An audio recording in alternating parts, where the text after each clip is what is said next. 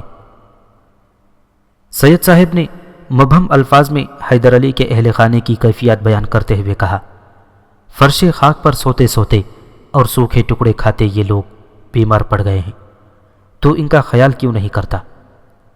جیسے ہی سید صاحب خاموش ہوئے، حیدر علی کی والدہ مجیدہ بیگم بول اٹھیں، یہ آپ کیا فرما رہے ہیں سید صاحب؟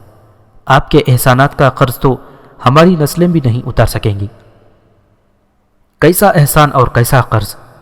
سید صاحب اپنے مخصوص پرجلال لہجے میں بولے، بس اب تم لوگ اپنے اپنے گھروں کو جاؤ، مجھ فقیر سے تمہاری میزبانی نہیں ہو سکتی، اور ہاں، اس دوران تم لوگوں نے یہاں جو کچھ دیکھا ہے اس کا کسی سے ذکر نہ کرنا، ورنہ یہ بوڑھا پورے شہر میں بدنام ہو جائے گا۔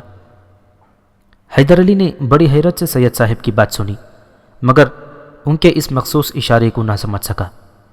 بس ایک رات کی بات اور ہے، کل راجہ کرشنا سے سارے معاملات طے پا جائیں گے، پھر میں اپنی ان امانتوں کو واپس لے جاؤں گا۔ یہ کہتے کہتے ایک بار پھر حیدر علی کے آنکھوں میں آنسو آ گئے تھے۔ اچھا اچھا ٹھیک ہے، سید صاحب نے اپنے مخصوص لہجے میں مسکراتے ہوئے کہا، معاملات تو طے پا گئے، پھر کیا باقی ہے؟ کوئی تاجور، کوئی خاک بسر، یہی اس دنیا کا نظام ہے۔ جب قدرت اپنے انعامات لٹا رہی ہو تو انسان کو دامن وسیع کر لینا چاہیے۔ کوئی امامے پر راضی ہوگا اور کسی نے تاج زر نگاہ پہن لیا، دینے والے نے تو کوئی کمی نہیں کی تھی۔ اب یہ اپنے اپنے حوصلے اور طلب کی بات ہے، تو بھی اپنے معاملات درست کر لے۔ حیدر علی نے بہت غور سے سید اکرام بخاری کی اشاراتی گفتگو سنی، پھر بڑے ادب سے سلام کیا اور ٹیپو سلطان اور شجاعت خان کو ساتھ لے کر اپنے خیمے کی طرف روانہ ہو گیا۔ راستے میں شجاعت خان نے حیدر علی کو بتایا، راجہ کرشنا اور کھنڈے راؤ کے سینکڑوں سپاہی روزانہ سید صاحب کے مکان پر حملہ کرنے کے لیے آتے تھے اور پھر ناکام و ناموراد لوٹ جاتے تھے۔ نہ انہیں مکان نظر آتا تھا اور نہ مکین۔ خدا ہی جانے کہ یہ کیا راز تھا۔ ہم لوگ گھر کے دریچوں سے حملہ آوروں کو دیکھ سکتے تھے، مگر ان کی آنکھوں پر پردے پڑ جاتے تھے، یا پھر کچھ دیر کے لیے ان کی آنکھوں کی روشنی زائل ہو جاتی تھی۔ سرکار، بس خاموش ہو جا شجاعت خان، حیدر علی نے تیز لہجے میں کہا۔ کیا تجھے سید صاحب کی ہدایات یاد نہیں رہی؟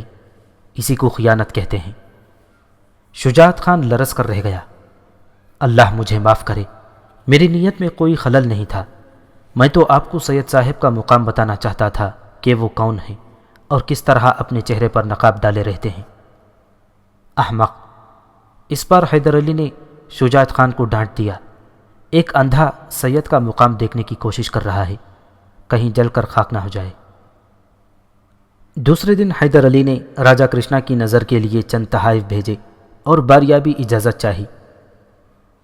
میسور کی رانیوں اور راج گھرانے کے دوسرے ہوش مند افراد نے حیدر علی کے اس طرز عمل کو بڑی حیرت سے دیکھا۔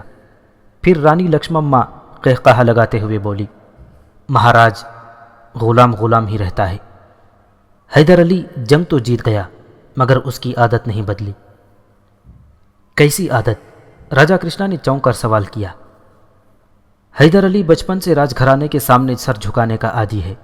رانی لکشمما نے اپنی خوشی کا اظہار کرنے کے لیے ایک اور قہقہہ لگایا۔ فاتح ہوتے ہوئے بھی وہ ہمارے روبرو سر اٹھا کر کھڑا نہیں ہو سکتا۔ وہ جیت کر بھی ہار گیا اور ہم ہار کر بھی جیت گئے۔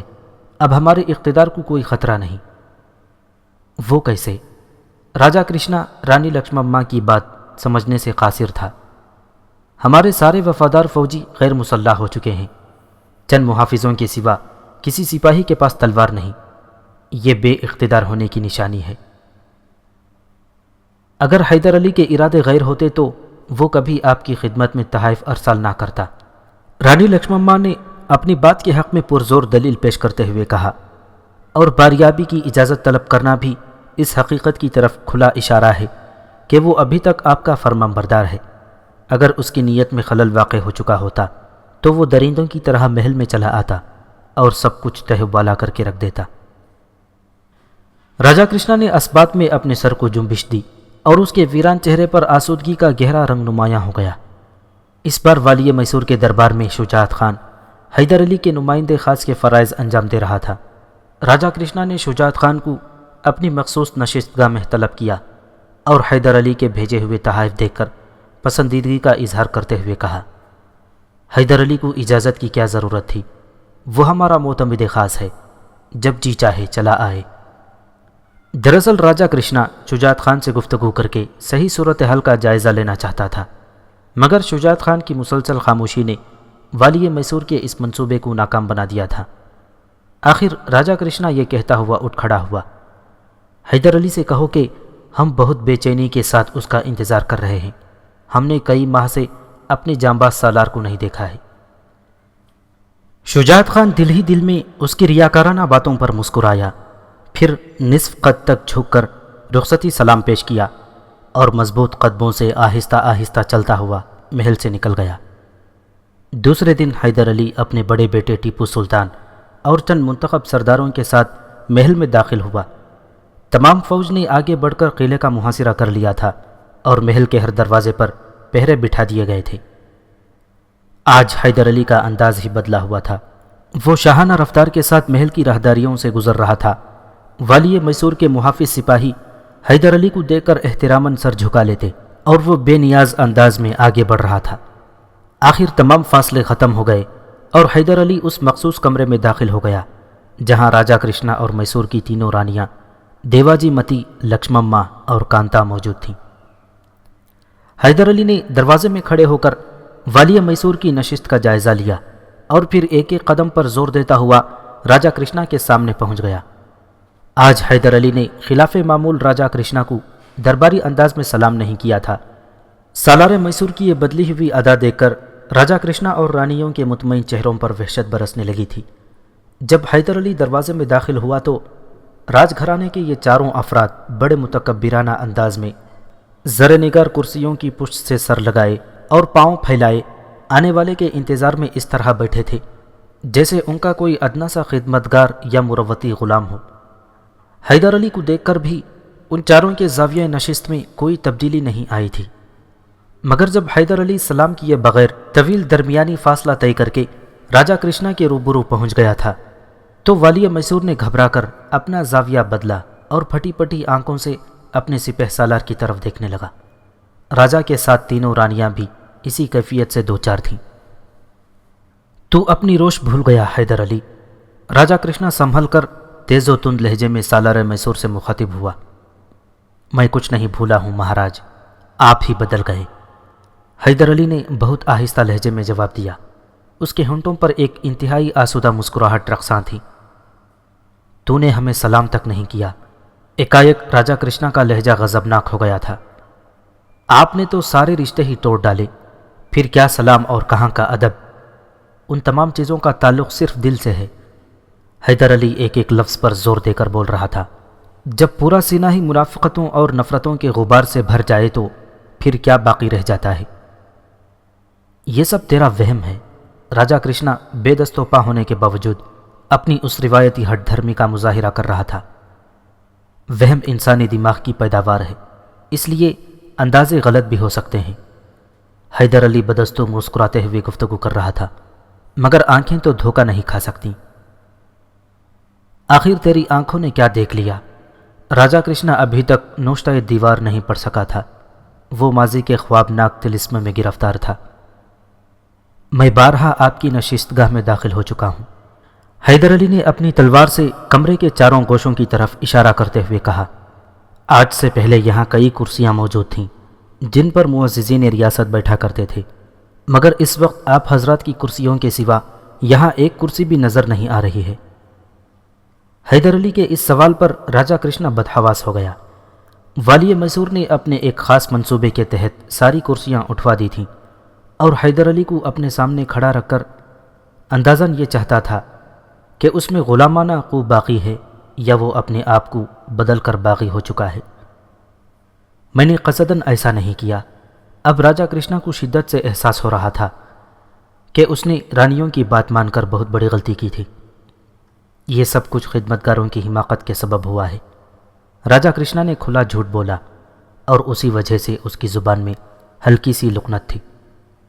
خیر، حیدر علی مسکرایا۔ اپنے خادموں کو حکم دیں کہ وہ 2 مزید کرسیوں کا انتظام کریں تاکہ میں اطمینان سے اپنی گفتگو جاری رکھ سکوں۔ اس کے ساتھ ہی ریاست کے میر منشی کو بھی طلب کر لیجیے۔ راجا کرشنا نے کسی پس و پیش کے بغیر حیدر علی کی ہدایت پر عمل کیا، مگر وہ میر منشی کے ذکر پر بری طرح چونک اٹھا تھا۔ دونوں کرسیاں والی میسور کے قریب بچھا دی گئیں۔ حیدر علی چند قدم آگے بڑھا اور ایک کرسی پر بیٹھ گیا۔ دوسری کرسی خالی پڑی تھی جسے راجا کرشنا اور رانیاں بہت حیرت سے دیکھ رہے تھے۔ تم لوگ بھی اندر چلے آؤ، حیدر علی نے بلند آواز میں کہا، اور دوسرے ہی لمحے ٹیپو سلطان دیگر فوجی افسروں کے ساتھ راجا کرشنا کی نشست گاہ میں داخل ہو گیا۔ ان افسروں میں شجاعت خان بھی شامل تھا۔ سپاہی یہاں بیٹھ جاؤ، حیدر علی نے خالی کرسی کی طرف اشارہ کرتے ہوئے ٹیپو سے کہا۔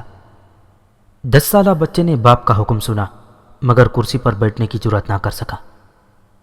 پورے اعتماد کے ساتھ بیٹھو ٹیپو، حیدر علی نے تحکم آمیز لہجے میں کہا، یہ کرسی تمہارے لیے ہی ہے۔ جب ٹیپو سلطان کرسی پر بیٹھ گیا تو حیدر علی دوبارہ بیٹے سے مخاطب ہوا، جانے بدر، غور سے سنو کہ تمہارا باپ کس سے کیا گفتگو کر رہا ہے، آئندہ تمہیں بھی ایسے ہی مسائل سے واسطہ پڑے گا۔ یہ کہہ کر حیدر علی نے والی میسور کی طرف اشارہ کیا، یہ مہاراج کرشنا ہے، ریاست میسور کے مالک، انہیں تم خوب پہچانتے ہو۔ ان کی سیاست کا کمال یہ ہے کہ اپنے جانثاروں اور وفاداروں کو بھیڑ بکریوں سے زیادہ اہمیت نہیں دیتے، وقت پڑنے پر اچھوتوں کو بھی گلے لگا لیتے ہیں اور مطلب نکل جانے کے بعد اپنے محسنوں کو بھی قتل کرا دیتے ہیں۔ اگر خدا کا کرم شامل نہ ہوتا تو آج تم، تمہارا باپ، تمہاری دادی اور ماں اور تمہارا چھوٹا بھائی سب کے سب قبروں میں سو رہے ہوتے۔ حیدر علی بڑے عجیب انداز میں راجا کرشنا کے جرائم کی فہرست پیش کر رہا تھا، جسے سن کر والی میسور کے چہرے پر گنہگارانہ سیاہی پھیل گئی تھی۔ یہ بڑی سنگین تہمت ہے مجھ پر، دیوتاؤں کی قسم میں بے قصور ہوں۔ آخر راجا کرشنا سے برداشت نہ ہو سکا اور وہ ہذیانی انداز میں چیخ اٹھا، آپ کی سیاست سے تو دیوتاؤں کا تقدس بھی محفوظ نہیں۔ ایکائک حیدر علی مسکرانے لگا، وہ بیچارے پتھر کے بے جان بت آپ کے جھوٹ کے خلاف احتجاج کرنے یہاں تک تو نہیں آئیں گے۔ راجا کرشنا گردن تک حالات کی دلدل میں اتر چکا تھا، مگر پھر بھی اس نے اپنے آپ کو بچانے کی آخری ناکام کوشش کی۔ یہ اس کتے کھنڈے راؤ کا منصوبہ تھا، مجھے کچھ خبر نہیں کہ محل کے باہر کیا ہوتا رہا۔ وہ 2 کوڑی کا غلام اس قدر با اختیار ہو گیا تھا کہ مراٹھا فوج سرینگا پٹنم میں داخل ہو گئی اور آپ کو خبر تک نہ ہو سکی۔ اگرچہ حیدر علی کی آواز معمول سے زیادہ بلند تھی، لیکن پھر بھی اس کے لہجے میں راجا کرشنا کے لیے احترام ظاہر ہوا تھا۔ میرے سر کی بولی لگائی گئی تھی، آپ کے ہر کارے گلے میں ڈھول ڈال کر گلی گلی چیختے پھرے اور آپ کو خبر تک نہ ہو سکی۔ آخر یہ کیسی بے خبری تھی؟ میرے بیوی بچوں کو یرغمال بنانے کے لیے اس فرشتے کے گھر پر یلغار کی گئی جس کا وجود اس ریاست کے لیے باعث رحمت ہے۔ راجا کرشنا اپنا مقدمہ ہار چکا تھا، ذلت و بربادی کو اتنی قریب دیکھ کر پاگل ہو گیا اور سالار میسور کو گالیاں بکنے لگا۔ تو نمک حرام اور احسان فراموش ہے حیدر علی، تو بھوک اور افلاس کی گلیوں میں پڑا ہوا تھا، خاک کا ایک حقیر ذرہ تھا۔ میری نگاہ کرم نے تجھے چمکایا اور امارت کے آسمان تک پہنچا دیا۔ اگر میں نمک حرام ہوتا تو آپ اس وقت پس دیوار زنداں ہوتے یا شمشان گھاٹ میں آپ کی چتا کی آگ بھڑک رہی ہوتی۔ حیدر علی ابھی تک شائستہ اور نرم لہجے میں گفتگو کر رہا تھا۔ میں نے سرنگا پٹنم کے لوگوں میں آپ کا وقار قائم رکھنے کے لیے تحائف ارسال کیے اور باریابی کی اجازت چاہی۔ یہ میری احسان شناسی کا کھلا ثبوت ہے کہ میں آپ کو کوئی غزل نہیں پہنچا رہا ہوں۔ اگر آپ مجھ پر قابو پا لیتے تو میری لاش میسور کی شاہراہوں میں کھینچی جا رہی ہوتی۔ آپ اس ریاست کی بات کر رہے ہیں جس پر گوپال راؤ مرہٹا نے قبضہ کر لیا تھا، اور آپ کے قبضے میں صرف 33 دیہات باقی رہ گئے تھے۔ یہ میری ہی جرأت و مردانگی کا نتیجہ ہے کہ آپ کی مختصر سی جاگیر کو ہزاروں میل تک وسیع کر دیا۔ ایکائک حیدر علی کے چہرے پر اذیت و کرب کے گہرے سائے نمایاں ہو گئے اور وہ بہت زیادہ جذباتی نظر آنے لگا تھا۔ آپ نے مجھے بڑے آزار پہنچائے ہیں اور بڑی غلیظ گالیاں دی ہیں۔ اگر میں احسان فراموش ہوتا تو آپ کی زبان کاٹ کر اپنے پیروں سے مسل دیتا، لیکن میری شرافت نسبی مجھے اس عمل سے روکتی ہے۔ کاش آپ میری اس اعلیٰ ظرفی کو محسوس کرتے کہ میں نے جو کچھ کہا ایک بند کمرے میں کہا اور آپ کی محترم ذات کو رعایا کے سامنے تماشا نہیں بنایا۔ یہ کیسی عجیب بات ہے کہ آپ مجھے غلیظ کلمات سے یاد کر رہے ہیں اور قلعے کے مکین سمجھ رہے ہیں کہ حیدر علی مہاراج کے حضور سلامی پیش کر رہا ہے۔ جیسے ہی حیدر علی خاموش ہوا، ریاست کے میر منشی پنڈت سندر لال نے باریابی کی اجازت چاہی۔ پھر تھوڑی دیر بعد حیدر علی کی ہدایت کے مطابق ایک قانونی دستاویز تیار ہو گئی، جس کا متن اس طرح تھا: اب میری صحت اس قابل نہیں رہی کہ میں سیاسی امور کی نگرانی میں عہدہ برآں ہو سکوں، اس لیے ریاست کے سارے انتظامات حیدر علی کے سپرد کرتا ہوں۔ آج سے وہی میسور کے حکمران ہیں۔ نیچے راجہ کرشنا کی مہر تھی، جو اس نے کامتے ہاتھوں سے کاغذ پر ثبت کی تھی۔ دوسری دستاویز کے ذریعے راجہ کرشنا اور اس کے اہل خاندان کے لیے 3 لاکھ روپے سالانہ کی جاگیر علیحدہ کر دی گئی۔ اس کے بعد حیدر علی اپنی پوری فوج کے ساتھ سید اکرم بخاری کے مکان پر پہنچا۔ پوری فضا فوجی بینڈ کی رجزیہ دھن سے گونج رہی تھی۔ سید صاحب گھبرا کر مکان سے باہر نکل آئے۔ ہر طرف فوجیوں کے سر ہی سر تھے۔ یہ سب کچھ کیا ہے؟ سید صاحب نے گھبرا کر حیدر علی سے پوچھا، جو ٹیپو سلطان اور اپنے فوجی افسروں کے ساتھ دروازے پر کھڑا تھا۔ میسور کی فوج اپنے سالار کو سلامی دینے کے لیے حاضر ہوئی ہے، حیدر علی نے مختصر سا جواب دیا اور پلٹ کر اپنے سپاہیوں کی طرف اشارہ کیا۔ دوسرے ہی لمحے سرنگا پٹنم کی فضا خوفناک دھماکوں سے لرز اٹھی۔ حیدر علی کی توپیں سید صاحب کو سلامی پیش کر رہی تھیں۔ پھر ٹیپو سلطان اور تمام فوجی افسروں نے سلامی کی رسم ادا کی۔ سب سے آخر میں حیدر علی نے سید صاحب کی خدمت میں فوجی سلام پیش کیا اور انتہائی بلند آواز میں پکار کر کہا، ریاست میسور کا اقتدار حیدر علی کے قدموں کے نیچے اور حیدر علی کا تخت و تاج سید کے قدموں کے نیچے۔ محبت و عقیدت کے اس پرجوش مظاہرے پر سید اکرم بخاری کی آنکھوں میں آنسو آ گئے۔ حیدر علی، تجھے یہ غیبی انعام مبارک ہو۔ سید صاحب نے بے اختیار میسور کے نئے حکمران کو گلے لگا لیا۔ پھر حیدر علی سید صاحب اور اپنے اہل خانہ کو لے کر محل پہنچا۔ دوسرے دن دربار آراستہ کیا گیا اور جب رسم تاج پوشی کا وقت آیا تو حیدر علی سید صاحب کے سامنے دست بستہ کھڑا ہو گیا۔ سید صاحب کچھ دیر سوچتے رہے، پھر اس دعا کے ساتھ حیدر علی کے سر پر تاج رکھ دیا، اے مالک الملک، اپنے اس کارندے کی دستگیری کرنا کہ یہ بہت ضعیف و ناتواں ہے۔ جیسے ہی سید صاحب نے حیدر علی کو تاج پہنایا، مجیدہ بیگم زار و قطر رونے لگیں اور پھر اپنی نشست خاص سے اٹھ کر اسی کمرے کے ایک گوشے میں سجدہ ریز ہو گئیں۔ ان کی سماعت میں مبارکباد کی پرشور آوازیں گونج رہی تھیں۔ 5 سال کی عمر میں یتیم ہو جانے والے بچے کو اہل دربار نواب حیدر علی خان بہادر کہہ کر پکار رہے تھے۔